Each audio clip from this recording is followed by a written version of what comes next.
পারলেন না? কেন তাকে পদে পদে, কেন তার স্বীকৃতি নেই? কেন যিনি স্বাধীনতার ঘোষণা দিয়েছিলেন জিয়াউর রহমান সাহেব, তার স্বীকৃতি নেই? তারা সকলের অবদানকে ম্লান করে, আমি আগেই বলেছি, একটা পরিবারের সম্পদে পরিণত করেছিল বাংলাদেশের স্বাধীনতাকে। মুক্তিযুদ্ধের চেতনার নামে তারা জাতিকে শোষণ করেছে, ধোঁকা দিয়েছে, জাতির উপর জুলুম করেছে, জাতির অধিকার কেড়ে নিয়েছে, জাতিকে দাসে পরিণত করেছিল। বিশেষভাবে অভিনন্দন জানাই। যে লড়াই শুরু হয়েছিল 72 সাল থেকে সত্যিকারের স্বাধীনতার সুফল ভোগ করার জন্য, জনগণের হাতে স্বাধীনতার সুফল তুলে দেওয়ার জন্য, সেই লড়াইয়ের একটা পর্ব সমাপ্ত হয়েছে 24-এর 5ই আগস্ট। এই 24-এর লড়াইয়েও জনগণকে নিজ দেশের স্বৈর শাসকের হাতে জীবন দিতে হয়েছে। তারা জনগণের জীবনকে পাত্তাই দেয়নি। গুলি করেছে মাটি থেকে, গুলি করেছে আকাশ থেকে, গুলি করে জনগণের বুক ঝাঁঝরা করে দিয়েছে। এই লড়াইয়ের প্রতীক হচ্ছে শহীদ আবু সাইদ। হাতের মধ্যে কোনো আগ্নেয়াস্ত্র ছিল না, বোমা ছিল না, ককটেল ছিল না, খালি হাতে আরেক হাতে রাবারের একটা স্টিক নিয়ে সে দাঁড়িয়েছিল। সে বলেছিল, বুকের ভিতরে তুমুল ঝড়, বুক পেতেছি, গুলি কর। সেই জ্বরটা কি ছিল? সেই জ্বর কি একা তার ছিল? নিশ্চয়ই না। বাংলাদেশের অধিকার কেড়ে নিয়ে, জনগণের অধিকার কেড়ে নিয়ে জনগণকে যে দাসে পরিণত করাইছিল, সেই ঝড় তার বুকের মধ্যে ছিল। এত রক্ত, এত ত্যাগ, এরপরে আমরা যেটাকে বলা হচ্ছে দ্বিতীয় স্বাধীনতা, এই স্বাধীনতার প্রতি সম্মান দেখানো এখন আমাদের নাগরিক এবং জাতীয় দায়িত্ব।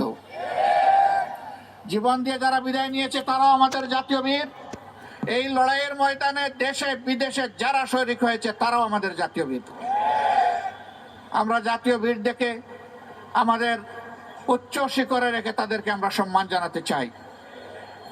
জাতীয় বীরদের এই অবদান কোনো ব্যক্তি, কোনো পরিবার, কোনো গোষ্ঠী, কোনো দলের লাল লোলুপ দৃষ্টির সামনে এটা যেন হারিয়ে না যায়। বাংলাদেশের জনগণকে পাহারা দিতে হবে। আপনারা পাহারা দিতে পারবেন? 24 ঘন্টা, 365 দিন, বছরের পর বছর, যুগের পর যুগ, শতাব্দীর পর শতাব্দী, সেই পাহারার জন্য আমাদেরকে তৈরি হতে হবে ইনশাআল্লাহ। আজকের এই র্যালি থেকে আমরা জানিয়ে দিতে চাই, বারবার বুকে রক্ত দিয়ে যে জাতির স্বাধীনতা আনতে পারে, সেই জাতির সন্তানেরা আর এই স্বাধীনতা কাউকে আর ছিনতাই করতে দেবে না ইনশাআল্লাহ। আমরা সবাইকে ধৈর্যের সাথে বাংলাদেশ গঠনে অবদান রাখার জন্য অনুরোধ জানাবো। কাউকে যেন কোনো অস্থিরতা পেয়ে না বসে। আমরা পরিষ্কার বলে দিয়েছি, 15.5 বছরে কিছু আবর্জনা, কিছু জঞ্জাল তৈরি হয়েছে, সেই জঞ্জাল পরিষ্কার করতে হবে। নির্বাচনের সুষ্ঠু পরিবেশ নিশ্চিত করতে হবে। জনগণের ভোটার তালিকা শুদ্ধ এবং সুষ্ঠু করতে হবে। দেশের জনগণের করতে হবে, বিদেশে আমাদের প্রবাসীরা যারা আছে তাদেরও এই তালিকায় অন্তর্ভুক্ত করে আগামী নির্বাচন হবে ইনশাআল্লাহ। আমরা একজন নাগরিক ভোটার তালিকা তাকে বাদ পড়ুক, আমরা এটা চাই না। এর জন্য যা করা দরকার সরকারকে তাই করতে হবে। যে উদ্যোগ নেওয়া প্রয়োজন নির্বাচন কমিশনকে সেই উদ্যোগ নিতে হবে। এই উদ্যোগে আমরা কোনো ব্যতিক্রম, কোনো শিথিলতা আমরা বরদাস্ত করব না। ঘরে ঘরে জনগণে গিয়ে এই তালিকাকে নিশ্চিত করতে হবে। যারা চুরি করে ভুয়া ভোটার হয়েছে, একাধিক জায়গায় ভোটার হয়েছে, তাদেরকে এখান থেকে পাক সাফ করে ফেলতে হবে। যারা ধোঁকা দিয়ে একাধিক জায়গায় ভোটার হয়েছে, ওরা আদৌ ভোটারের যোগ্য কিনা সেই সিদ্ধান্ত নিতে হবে। সম্মানিত দেশবাসী, আজকে কথা বলার দিন নয়, আজকে আল্লাহ তাআলার শুকরিয়া আদায় করার দিন। এই পল্টনেই কিছু বান্দাকে বড় নির্মমভাবে হত্যা করা হয়েছিল। এইরকম সময়ে, আজকে যে রকম সময়ে কথা বলছি, এইরকম সময়ে স্পষ্ট দিবালুকে 28শে অক্টোবর 2006 সাল, নিশ্চয়ই জাতির স্মৃতি থেকে এটা হারিয়ে যায়নি। সেই দিন বাংলাদেশ পথ হারিয়েছিল। আবার এই বাংলাদেশের পথ খুঁজে পেতে আরো অনেক রক্ত দিতে হয়েছে। কি অপরাধ ছিল আমাদের সেই বন্ধুদের, ভাইদের? তাদের কোনো অপরাধের কথা আজ পর্যন্ত কেউ বলতে পারলো না। নিরপরাধ এই মানুষগুলোকে পিটিয়ে শুধু হত্যাই করা হলো না, তাদের নিতর দহর উপর উঠে তারা লাফালাফি নাচানাচি করেছিল। এরা কি মানুষ না পশু? না, এরা পশু নয়। আল্লাহ তাআলার ভাষায় এরা পশুর চাইতে নিকৃষ্ট। কালানাম বালহুম আদাল্ল। আল্লাহ প্রথমে বলছেন বিবেক দিয়েছি, বিবেক অনুযায়ী কাজ করে নাই। আল্লাহ বলছেন এরা পশু। আবার আল্লাহ বলতেছেন আমি পশুকে বিবেক দেই নাই, এদেরকে বিবেক দিয়েছিলাম, এরা পশুর মতো কাজ করেছে, অতএব এরা পশু নয়, তার চাইতেও নিকৃষ্ট। একজন আক্রাসী মাফিয়া মাদারের নির্দেশে সেদিন লগি বইটা নিয়ে তার গুন্ডারা রাস্তায় নেমেছিল। তারাই তার নির্দেশে হত্যা করেছিল। এই মজলুম পরিবারগুলো সেদিন বিচার চেয়েছিল, আদালতে বিচার দায়েরও হয়েছিল, কিন্তু ক্ষমতার গরমে সেই বিচার তারা খেয়ে ফেলেছে। আমরা কথা দিচ্ছি এই বিচার আবার ফিরিয়ে আনা হবে ইনশাআল্লাহ। এ বাংলার জমিনে আবার তাদের বিচার হবে ইনশাআল্লাহ। এর পরবর্তী পর্যায়ে শাহবাগীদের দাবিতে যাদেরকে হত্যা করা হয়েছে, খুন করা হয়েছে, তাদেরও বিচার আবার ফিরিয়ে আনা হবে ইনশাআল্লাহ। আর যে সমস্ত শাহবাগীরা সেদিন বাংলাদেশকে চ্যালেঞ্জ করে পাল্টা সরকার গঠন করেছিল, জনগণ তাদেরও বিচার চায়। অবাক! এক দেশে দুই সরকার, এক সরকার বসে আছে পার্লামেন্টে, আরেক সরকার বসে আছে শাহবাগে। পার্লামেন্টের সরকারের কথায় জাতীয় পতাকা উঠে না, নামে না। শাহবাগের সরকারের, ভুয়া সরকারের কথায় পতাকা উঠে আর নামে। সেদিন আমরা দেখলাম একবার নয়, দুবার নয়, একদিন নয়, দুদিন নয়, এক সপ্তাহ নয়, 2 সপ্তাহ নয়, মাসের পর মাস রাষ্ট্রীয় পৃষ্ঠপোষকতায় সেই সন্ত্রাস চালিয়ে যাওয়া হয়েছে। বাংলাদেশ তুমি সাক্ষী, বিশ্ব তুমি সাক্ষী। আমরা অন্যায়ের কাছে মাথা নত করিনি, আমরা অন্যায়ের কাছে মাথা নত করব না ইনশাআল্লাহ। আমরা প্রিয় দেশের স্বাধীনতা, সার্বভৌমত্ব কোনো আগ্রাসী, কোনো হেজিমনিস্টদের কাছে আমরা বিক্রি করব না, করতে দিব না ইনশাআল্লাহ। যারা বিক্রি করেছিল আজকে তারা পালিয়ে গিয়ে ওখানেই আশ্রয় নিয়েছে। তারা এদেশকে নিজের দেশ মনে করতো না, কারণ এদেশে তাদের বাচ্চা কাচ্চা বসবাস করতো না। তাদের বাচ্চা কাচ্চাকে নীরবে অন্য দেশে পাঠিয়ে দিয়ে এই দেশকে তারা সন্ত্রাস কবলিত করে ত্রাসের মাধ্যমে এই দেশকে তারা শোষণ করেছিল। তারা মূলত প্রতিশোধ নিতে এসেছিল। আপনারা জানেন কিসের প্রতিশোধ? আমি জিজ্ঞেস করি, সেদিন আপনার পিতাকে কারা হত্যা করেছিল? যারা 71-এর রণাঙ্গনে বুক চিতিয়ে যুদ্ধ করেছিল, তাদের হাতে আপনার পিতাকে নিহত হতে কেন? আপনারাই জবাব খুঁজেন। এর জন্য দায়ী কারা? কারা সেদিন ব্যাংক লুটেরা ছিল? কারা সেদিন নব্য সৃষ্টি হওয়া বাংলাদেশকে তলাবিহীন জুড়িতে পরিণত করেছিল? কাদের নেতা বলেছিল ডাইনে যাদের দিকে তাকাই তারাও ছোট, বামে যাদের দিকে তাকাই ওরাও ছোট, সামনে যাদের দিকে তাকাই ওরাও ছোট, পেছনে যাদের দিকে তাকাই ওরাও ছোট? কাদের নেতা বলেছিলেন? কাদেরকে বলেছিলেন উদ্দেশ্য করে? সেই জবাব আজকে তাদেরকে খুঁজতে হবে। কাজেই প্রতিশোধ জনগণের উপর নয়, প্রতিশোধ নেন আপনাদের অপকর্ম সংগঠনকারীদের উপর।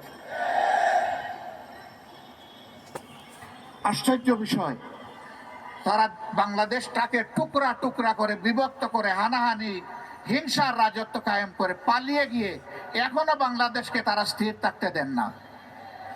তারা মাঝে মধ্যে ফোনা তুলে ফুসফাস করার চেষ্টা করেন। যেই জাতি আপনাদেরকে উচিত শিক্ষা দিয়ে তাড়াতে পেরেছে, সেই জাতি আপনাদের ফোনাও একদম গুঁড়া করে দিতে পারে। এটা মনে রাখবেন।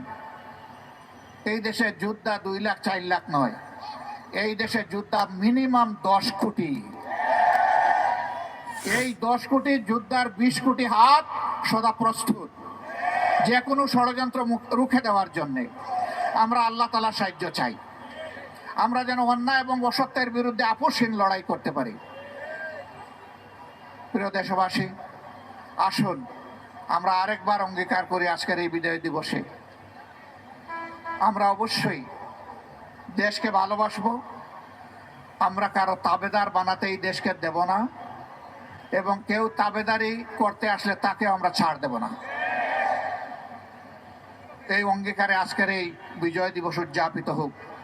আরেকবার আপনাদেরকে শুভেচ্ছা, বিজয় দিবসের মোবারকবাদ জানিয়ে দেশে প্রবাসে নিবাসে যারা আছেন সকলের প্রতি কৃতজ্ঞতা জানিয়ে আপনাদের সুস্বাস্থ্য কামনা করে প্রিয় বাংলাদেশ আল্লাহ তাআলা কিয়ামত পর্যন্ত দীর্ঘজীবী করুন সেই দোয়া করে বিদায় নিচ্ছি। আসসালামু আলাইকুম ওয়া রাহমাতুল্লাহি ওয়া বারাকাতুহু। সংগ্রামী ভাই এবং বন্ধুগণ, আমাদের সামনে পর্যায়ে সভাপতির বক্তব্য হবে। সভাপতির ধন্যবাদ জ্ঞাপনের পরে আমরা অত্যন্ত সুশৃঙ্খলভাবে আমাদের র্যালিতে শ্রদ্ধাভাজন প্রধান অতিথি সংগ্রামী আমিরে জামাতের নেতৃত্বে সুশৃঙ্খলভাবে আমাদের বিশাল মিছিলে আমরা সবাই অংশগ্রহণ করব। এখন সবাই শান্তিপূর্ণভাবে যার যার জায়গায় দাঁড়াবেন। সভাপতির ধন্যবাদ জ্ঞাপন তার বক্তব্যের পরে আমাদের নির্দেশনার আলোকে আপনারা আমাদের মিছিলে অংশগ্রহণ করবেন।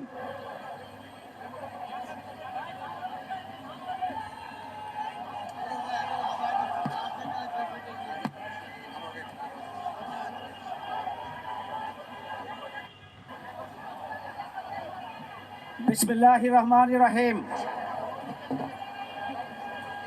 সম্মানিত প্রধান অতিথি, শহীদি কাফেলা বাংলাদেশ জামাত ইসলামীর সংগ্রামী আমিরে জামাত, আজকের সম্মানিত প্রধান অতিথি ডাক্তার শফিকুর রহমান,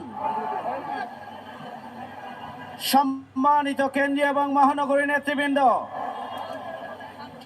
সমবেত সুধীমণ্ডলী, সাংবাদিক বন্ধুগণ, আজকের এই বিজয় মিছিল পূর্ব সমাবেশের সংগ্রামী ছাত্র জনতা, আপনাদের সবাইকে জানাই বিজয় দিবসের সংগ্রামী শুভেচ্ছা ও অভিনন্দন।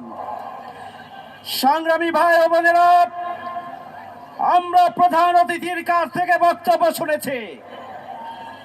1971 সালে 9 মাসের দীর্ঘ লড়াই সংগ্রামের পরে আমরা স্বাধীনতা অর্জন করেছিলাম। 71 সালের 16 ডিসেম্বর আমরা বিজয় অর্জন করে আমরা একটা ভূখণ্ড অর্জন করেছিলাম। দুর্ভাগ্যজনক হলো সত্য,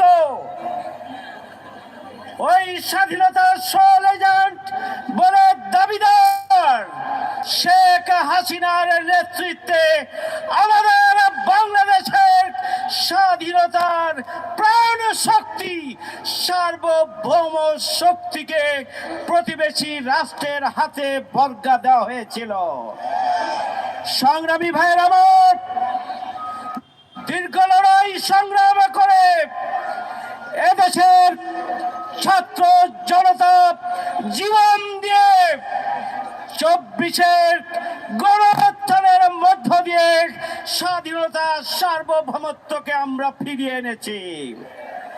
আমাদের আমিরে জামাত বলেছেন 24 ঘন্টা পাহারা দিতে পারবেন কিনা। আমরা 2006 সালের 28 অক্টোবর পল্টন ময়দানে শেখ হাসিনার লগি বৈঠা সন্ত্রাসী বাহিনীকে প্রতিহত করে আমরা রাজপথে অবস্থান করেছিলাম। আমরা 24-এর গণঅভ্যুত্থানে পল্টন, প্রেস ক্লাব, শাহবাগ, শহীদ মিনার থেকে শুরু করে গোটা রাজধানীকে আমরা পাহারাদারি করেছিলাম, দখল মুক্ত করেছিলাম। সুতরাং আগামী দিনে শেখ হাসিনার কোন কেরক, তাদের কোন তল্পিবাহক অথবা তাদের কোন দোসর নতুন করে নতুন বাংলাদেশ নিয়ে যদি চক্রান্ত ষড়যন্ত্র করেন, বুকের তাজা রক্ত দিয়ে এই রাজধানীকে নিয়ন্ত্রণ করার মাধ্যমে তাদের সকল ষড়যন্ত্র চক্রান্ত আমরা ব্যর্থ করে দেব ইনশাআল্লাহ। সংগ্রামী ভাইয়ের আমার, আসুন নতুন বাংলাদেশ বিনির্মাণে আগামী দিনে সন্ত্রাস মুক্ত, বৈষম্য মুক্ত, দুর্নীতি মুক্ত